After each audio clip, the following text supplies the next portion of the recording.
Okay, we are back again. My name is Sudhir. Let's start the session. Last class में जो हमने पढ़ा था वहीं से स्टार्ट करेंगे। तो सबसे पहले रिकैप कर लेते हैं कि लास्ट क्लास में हमने क्या पढ़ा था। कुछ इंपॉर्टेंट और इंटरेस्टिंग फैक्ट बताए थे। जब भी आप मात्रक को लिखते हैं तो किन चीज़ों का ध्यान रखते हैं। आप कभी बहुवचन का यूज़ नहीं करते हैं, कभी आप पूर्ण विराम का यूज़ नहीं करते हैं। मीटर लिखना है तो आप स्मॉल लेटर का यूज़ करेंगे, कैपिटल लेटर में नहीं लिखेंगे। साथ ही साथ मैंने आपको बताया था कि अगर पूरा वर्ड लिखना है आपको तो सारे वर्ड के सभी अक्षर जो होंगे वो छोटे लेटर में ही होंगे मात्रक को लिखते समय। उसके बाद मैंने आपको कुछ इंपॉर्टेंट भौतिक राशि और उसके मात्रक के बारे में बताया था, जिनमें से आपको ये 12 के 12 सभी को याद करके आना था। आई होप कि आप याद करके आए होंगे। ये आपको मैंने होमवर्क दिया था इस स्लाइड की, आपको खुद से पढ़ के आना है। पेंटा, फैक्टो, पिको, नैनो, मिली क्या चीज़ होता है। आई होप कि आप याद करके आए होंगे। उसके अलावा मैंने आपको फर्मी, एंगस्ट्रॉम, नैनोमीटर और माइक्रोन कैसे डिनोट होते हैं और उनको मीटर में कन्वर्ट करने के लिए क्या करना पड़ता है, या उनको एक फर्मी मीटर या एक एंगस्ट्रॉम बराबर कितना मीटर होता है, चीज़ें डिस्कस करी थी। फर्मी मीटर किस में यूज़ होता है, नैनोमीटर किस में यूज़ होता है बताया था। दूरी मापने की सबसे छोटी इकाइयाँ थी। साथ ही साथ मैंने दूरी मापने की बड़ी इकाइयों की भी डिस्कशन किया था। पारसिक, खगोलीय मात्रक या प्रकाश वर्ष। उसके बाद मैंने आपको बताया था द्रव्यमान का सबसे बड़ा मात्रक चंद्रशेखर सीमा, समय अंतराल सीजियम परमाणु घड़ी, और दीर्घकालिक समय अंतराल को हम लोग रेडियो कार्बन डेटिंग से मापते हैं। ये मैंने आपको बताया था। आज की क्लास में सदिश राशि और अदिश राशि के बारे में पढ़ेंगे। तो चलिए स्टार्ट करते हैं। देखो, कुछ लोग हो सकता है लगता हो मैं जानबूझ के बहुत स्लो बोलता हूँ। कुछ लोगों को लगता है कि यार बहुत स्लो क्यों बोल रहे हो, थोड़ा फास्ट क्यों नहीं हो सकता है। यार भाई देखो, पहली बात यूट्यूब ने ना 2 गुना फास्ट करने की स्पीड दे रखी है, तो आप उसका यूज़ कीजिए। अगर आपको लगता है कि मेरी आवाज़ स्लो है या मैं स्लो बोल रहा हूँ तो आप स्पीड 1.25 या 1.5 पे कर लीजिए। देखिए, स्लो अगर मैं बोल रहा हूँ तो तेज़ आप कर सकते हैं, लेकिन अगर मैं तेज़ बोल रहा हूँ आप स्लो करके 0.75 में सुनोगे तो बहुत बेकार लगता है। एक तो टाइम ज़्यादा लगता है और साइकोलॉजिकल प्रेशर बनता है कि टाइप चीज़ें हमारी ख़त्म नहीं हो रही हैं। दूसरी बात, मर्म मर जाता है जब स्लो करके सुनते हैं, लेकिन फास्ट करके आप सुन सकते हो ईजिली। तो आप 0.125 या 0.5 में सुनिए, कोई दिक्कत नहीं है। तो मुझे स्लो बोलने दीजिए, आप अपने हिसाब से स्पीड फास्ट या स्लो कर सकते हैं। ओके, स्लो बोलने में कई सारे बेनिफिट हैं। पहली बात, कुछ ऐसे फैक्ट याद आ जाते हैं साथ ही साथ जो स्लाइड में नहीं होते हैं, तो वो आपको एक्स्ट्रा फ़ायदा मिल जाता है। कोई ऐसा शब्द नहीं निकलता है जो आपके लिए यूज़फुल ना हो, तो इसलिए थोड़ा स्लो बोलने में ज़्यादा सही रहता है। एक मॉडरेट चीज़ें बनी रहती हैं। चलो सदिश राशि के बारे में पढ़ते हैं। सदिश राशि क्या चीज़ होती है। सदिश राशि, इसके नाम में लिखा हुआ है दिश। सदिश मतलब दिशा के साथ। दिशा वो पड़ोस वाली दिशा नहीं, ये दिशा डायरेक्शन है। ठीक है। जब कोई भौतिक राशि में परिमाण होता है, परिमाण मैंने बताया क्या, क्वांटिटी, 1 किलो, 2 किलो, 4, 5, 6 मीटर, तो ये जो 1, 2, 3 है ये है परिमाण के साथ साथ क्या होता है, दिशा होता है।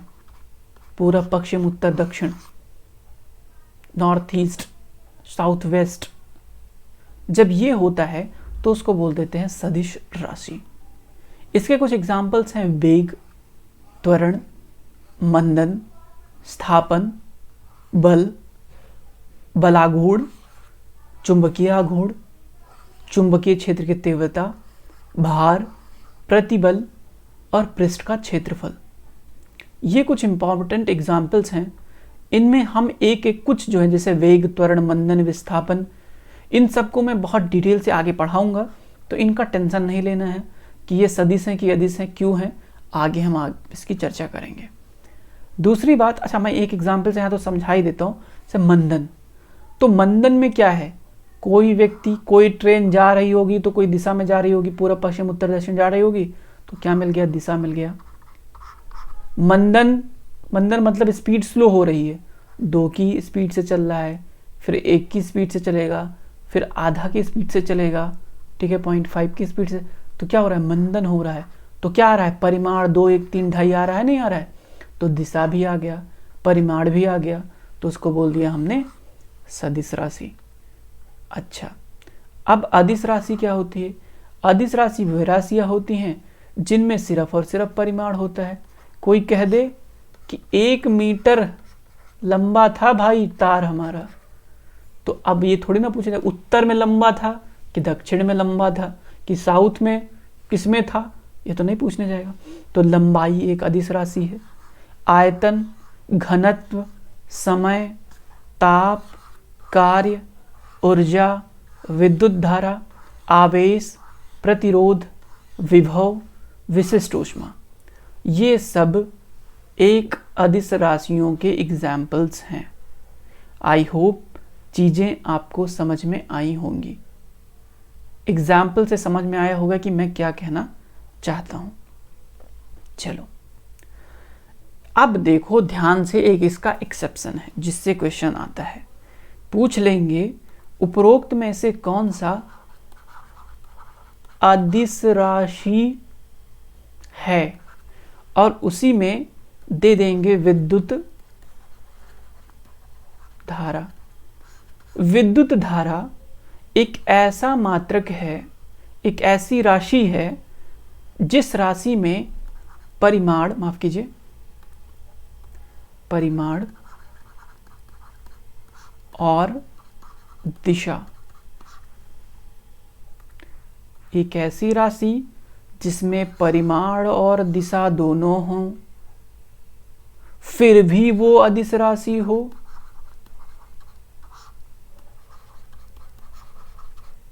वो कौन सी राशि होगी? वो होगी आपकी विद्युत धारा। ध्यान दीजिए, विद्युत धारा एक ऐसी राशि है जो परिमाण और दिशा साथ साथ होने के बावजूद यह सदिश नियमों का पालन नहीं करती है, इसलिए यह अदिश राशि है। एक्सेप्शन है, ध्यान देना। ओके, अब आते हैं अगले पार्ट पे, कुछ इंपॉर्टेंट इकाइयां। ओके, कुछ अनइंपॉर्टेंट मापन इकाइयां देख लेते हैं। जैसे नॉट। नॉट कई बार क्वेश्चन पूछा गया है कि नॉट क्या चीज होता है, किसकी मापन इकाई है। तो समुद्र जहाज की गति, जो समुद्र के जहाज चलते हैं उनकी गति मापने के लिए हम नॉट का यूज करते हैं, ठीक है। Okay, megawatt. मेगावाट सब जानते हैं, मेगावाट बिजली उत्पादन करने को मापने के लिए करते हैं। नॉक्टिकल मील, नौ संचालन में प्रयुक्त दूरी को मापने के लिए करते हैं कि कितने नॉक्टिकल माइल। नॉक्टिकल मील कहते हैं कि SEZ है, ठीक है। तो वो क्या होता है, वो सब जो है एक्सक्लूसिव इकोनॉमिक जोन होता है, सॉरी SEZ है एक्सक्लूसिव इकोनॉमिक जोन, ठीक है, EEZ, ठीक है। तो ये क्या होता है, से एरिया से समुद्र के, से मान लीजिए भारत है तो कहते हैं कि भारत का सपोज करो कि 100 किलोमीटर, ये 100 किलोमीटर क्या हो गया, EEZ हो गया। तो ये 100 किलोमीटर का 100 नॉक्टिकल माइल, किलोमीटर नहीं होता है, नॉक्टिकल माइल होता है, ठीक है। 100 नॉक्टिकल माइल भारत का EEZ हो गया, ठीक है। तो ये फिर होता है बार, वायुमंडलीय दाब मापने के लिए बार सब जानते हैं। क्यूसेक, जल प्रवाह की दर मापने के लिए क्यूसेक का यूज करते हैं। जैसे कावेरी रिवर डिस्प्यूट चल रहा था तो कर्नाटका को कहा गया कि, एक मिनट, कर्नाटक को कहा गया कि केरल के लिए इतने क्यूसेक पानी जरूरी है, ठीक है। तो ये सब क्यूसेक में पानी, वाटर प्रवाह दर को मापने के लिए हम किसका यूज करते हैं, क्यूसेक का यूज करते हैं। रिक्टर, भूकंप मापने के लिए, ये सब जानते हैं। डाप्सन, ये एक पारी है जो इंपॉर्टेंट है, इसको याद रखना। डाप्सन को किसके लिए यूज करते हैं, ओजोन परत की मोटाई, थिकनेस, ठीक है, ओजोन परत की थिकनेस मापने के लिए हम यूज करते हैं डाप्सन। मैक, ये आपको जो वायुयान होते हैं, लड़ाकू विमान होते हैं, कहते हैं 3 मैक का है, ठीक है, 5 मैक का है, ठीक है। तो मैक क्या होती है, अति तीव्र चलने वाले जो विमान होते हैं उनका स्पीड मापने के लिए मैक का यूज करते हैं। 3 मैक मतलब ध्वनि का 3 गुना, ठीक है, ध्वनि की स्पीड का 3 गुना 3 मैक, ध्वनि की स्पीड का 5 गुना 5 मैक, ठीक है। तो ये एक मैक होता है तीव्रता मापने के लिए। ओके, सोनार और रडार में क्या डिफरेंस है? Sonar sound navigation and ranging, इसका पूरा नाम है साउंड नेविगेशन एंड रेंजिंग। ये इस तकनीक का उपयोग किया जाता है नौ संचालन, जल के अंदर संचार करने के लिए, मतलब बातचीत करने के लिए, या किसी डूबी हुई वस्तु का पता लगाने के लिए, जल में डूबी हुई वस्तु का पता लगाने के लिए सोनार का यूज करते हैं।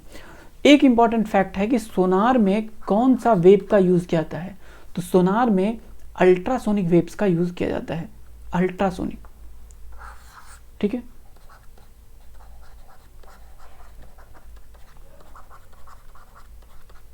अल्ट्रासोनिक वेव का यूज किया जाता है। तो सोनार में अल्ट्रासोनिक वेव का यूज किया, जबकि रडार में रेडियो वेव का यूज किया जाता है। जैसे ये रडार है, ठीक है, ये रडार है, ठीक है। तो रडार में किसका यूज करेंगे? रडार में हम रेडियो वेव का यूज करेंगे। तो सिंपली क्या होता है, एक एंटीना होता है, ठीक है, ठीक है, एक मॉनिटर होता है। एंटीना क्या करता है? एंटीना एक्चुअली रेडियो सिग्नल से युक्त होता है, जो लगातार रेडियो सिग्नल्स को आसमान की ऊंचाइयों में भेजता रहता है। जब भी कोई विमान उससे होकर गुजरता है, तो रडार जो सिग्नल भेज रहा है ये एंटीना, वो एंटीना का सिग्नल जो रेडियो सिग्नल्स हैं, ये जाके जहाज से टकराते हैं और टकरा के वापस मॉनिटर पर एक रिकॉर्ड दिखाते हैं कि भाई कोई चीज़ है जो मुझे ऊपर जाने से रोक रही है। तो क्या चीज़ है, कितनी मात्रा में जो है जो रेडियो किरणें हैं कितनी मात्रा में रुकी, कितनों की मात्रा बाधित हुई, तो उसका आकार पता चल जाएगा, ठीक है। और कितनी स्पीड में वो कितने आगे, जितनी भी रडार, जैसे मान लो ये जितनी भी रेडियो सिग्नल जा रही हैं आगे, एक मिनट, एक मैं अच्छा स्लाइड लेके आपको समझाता हूँ। ओके, यहाँ पे जैसे कि सपोज करो कि ये अर्थ है और यहाँ पे वो एंटीना लगा हुआ है और ये है विमान जो जा रहा है, ठीक है, और ये है मॉनिटर। अब यहाँ से सिग्नल तो ये इधर भी जा रहा होगा, इधर भी जा रहा होगा, इधर भी जा रहा होगा, इधर, तो जो इसके पास गया वो ब्लॉक हो गया कि इसके ऊपर जा नहीं पाया। अब ये धीरे धीरे जैसे ये खुला, ये इसका थोड़ा सा एरिया खुल गया, ये निकल गया, ये आगे बढ़ा, इसका एरिया खुल के ये ऊपर जाने लगा। तो इससे क्या होगा कि जितनी स्पीड में ये आगे बढ़ता चला गया, जितनी ज़्यादा रेडियो किरणों को बाधित करेगा वो जो विमान है, उतने रेडियो किरणों को जो बाधा हो रही है, उस बाधा के कारण नीचे जो मॉनिटर है ये अपनी गणना के माध्यम से पता कर लेगा कि ये कितनी स्पीड में जा रहा है, ठीक है, एक मिनट, कितनी स्पीड में जा रहा है, अपनी गणना के माध्यम से पता करके मॉनिटर पर दिखा देगा कि हाँ भाई ये 30 किलोमीटर पर आवर की स्पीड से जा रहा है और जो है किस दिशा में जा रहा है, किधर की रेडियो किरणें बाधित हो रही हैं, इसका आकार प्रकार क्या है, वो सब चीज़ें ये रडार बता देगा। तो रेडियो डिटेक्टिंग एंड रेंजिंग और साउंड नेविगेशन एंड रेंजिंग दोनों में है, बस ये अल्ट्रासोनिक वेव का यूज़ करते हैं, ये रेडियो वेव का यूज़ करते हैं, ठीक है। तो टकरा के वापस आती है और सारा इंफॉर्मेशन रिलीज करवा देती है। तो ये सोनार और रडार में डिफरेंस था। अब जो आता है हमारा नेक्स्ट टॉपिक, वो है कुछ इंपॉर्टेंट क्वेश्चंस हैं जो आपको मैंने अब तक भेजे हैं, आपको उसको मतलब जो आपको मैंने अब तक आपको जो पढ़ाया है उसी के बेस पे कुछ क्वेश्चंस प्रिपेयर किए गए हैं, आपको इन क्वेश्चन को सॉल्व करना है, ठीक है। तो मैं चाहता हूँ कि आपको इस वाली लेक्चर सीरीज़ में मैं आपको क्वेश्चन दिखाऊं, आप खुद से सॉल्व कीजिए, फिर उसके बाद नेक्स्ट क्लास में मैं आपको एक एक क्वेश्चन का जवाब भी दूंगा। तो पहला क्वेश्चन, बल का मात्रक क्या है? 4 ऑप्शन है, सॉल्व कीजिए। दूसरा क्वेश्चन है, प्रकाश की इकाई क्या है? प्रकाश वर्ष इकाई है। तीसरा है, पार्सेक मात्रक है। चौथा, 1 नैनोमीटर बराबर है। इसका आपको सही मिलान करना है। निम्नलिखित एसआई यूनिट में से कौन सा सही सुमेलित नहीं है?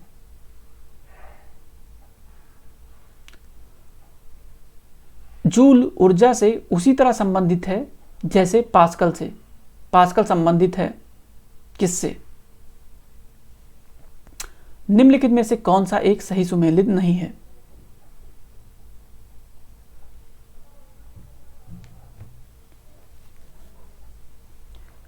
लंबाई का न्यूनतम इकाई है।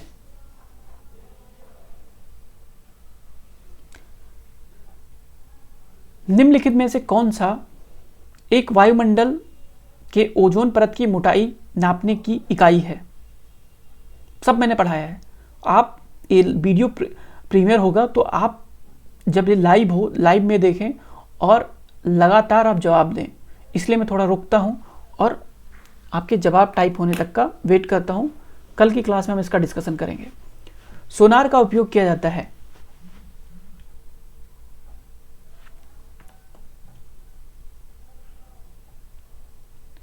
ध्वनि की तीव्रता मापने वाला यंत्र है।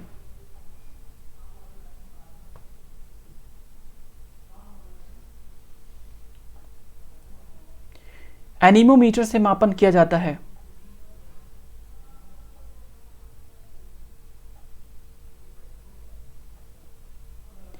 पायरोमीटर का प्रयोग किसके मापन में किया जाता है?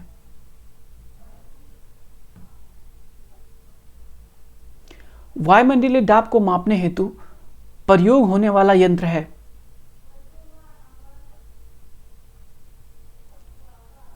हवा में उपस्थित आर्द्रता को मापने के लिए किस उपकरण का प्रयोग किया जाता है? ये कुछ नए क्वेश्चंस हैं जिनको आप शायद ना जानते हो। अभी तो मैंने नहीं पढ़ाया है, हो सकता है अगर आपको पता है तो आप सॉल्व कीजिएगा। मैं इसका जवाब कल डिस्कशन करूंगा, क्योंकि 20 क्वेश्चन है, इसको डिस्कस करना चाहिए मुझे कुल मिला के।